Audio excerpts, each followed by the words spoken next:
আসসালামু আলাইকুম। আমন্ত্রণ গোল্ডেন এজ হুমকিয়ার উত্তর আমেরিকা বাংলা ভিশন সংবাদে। আপনাদের সাথে আছি নাদিরা আশরাফ। ইউক্রেনের সব ধরনের সামরিক সহায়তা বন্ধের ঘোষণা দিয়েছেন মার্কিন প্রেসিডেন্ট ডোনাল্ড ট্রাম্প। যুক্তরাষ্ট্রের ওভাল অফিসে ইউক্রেনের প্রেসিডেন্টের সঙ্গে বাগবিতণ্ডার ধারাবাহিকতায় এই ঘোষণা এলো।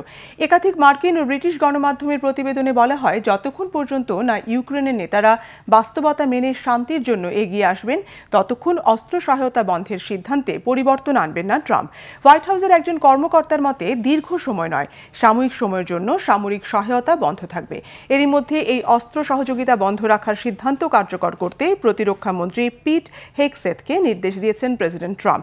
রাশিয়ার বিরুদ্ধে প্রায় ৩ বছর ধরে চলা যুদ্ধে ইউক্রেনকে কয়েকশো কোটি ডলারের সহযোগিতা দিয়েছে যুক্তরাষ্ট্র। বিশ্লেষকদের মতে, মার্কিন সামরিক সহায়তা বন্ধ থাকলে ইউক্রেনে যুদ্ধ চালিয়ে নেওয়া কঠিন হবে। কানাডার মেক্সিকো থেকে আমদানি করা পণ্যে শুল্ক বাড়িয়ে 25% করার কার্যক্রম চালুর ঘোষণা দিয়েছেন যুক্তরাষ্ট্রের প্রেসিডেন্ট ডোনাল্ড ট্রাম্প, যা কার্যকর হয়েছে মঙ্গলবার থেকে। গত মাসে এই শুল্ক কার্যকরের কথা থাকলেও কয়েকটি শর্তে সেখান থেকে সরে আসেন ট্রাম্প। কানাডা ও মেক্সিকোকে অনুপ্রবেশ রোধে সীমান্ত নিরাপত্তা জোরদার করার পাশাপাশি মাদক পাচার কমিয়ে আনতে 1 মাস সময় দেওয়া হলেও আশানুরূপ ফলাফল পায়নি ট্রাম্প প্রশাসন।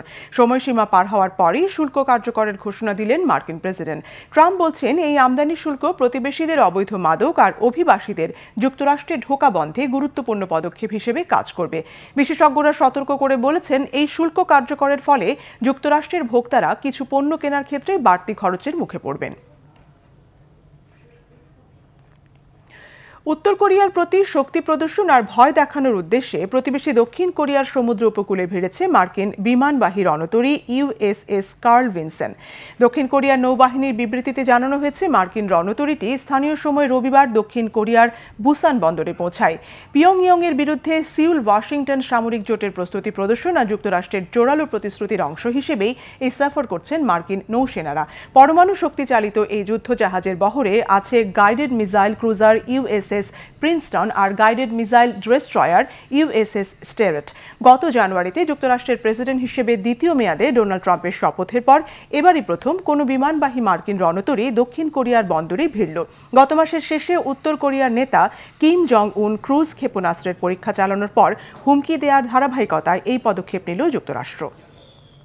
এই ছিল এখনকার মতো। আগামী শনিবার বাংলাদেশ সময় সকাল 6টা, শুক্রবার নিউ ইয়র্ক সময় রাত 8টায় উত্তর আমেরিকা বাংলা ভিশন সংবাদ দেখার আমন্ত্রণ রইল। এতক্ষণ সঙ্গে থাকায় ধন্যবাদ।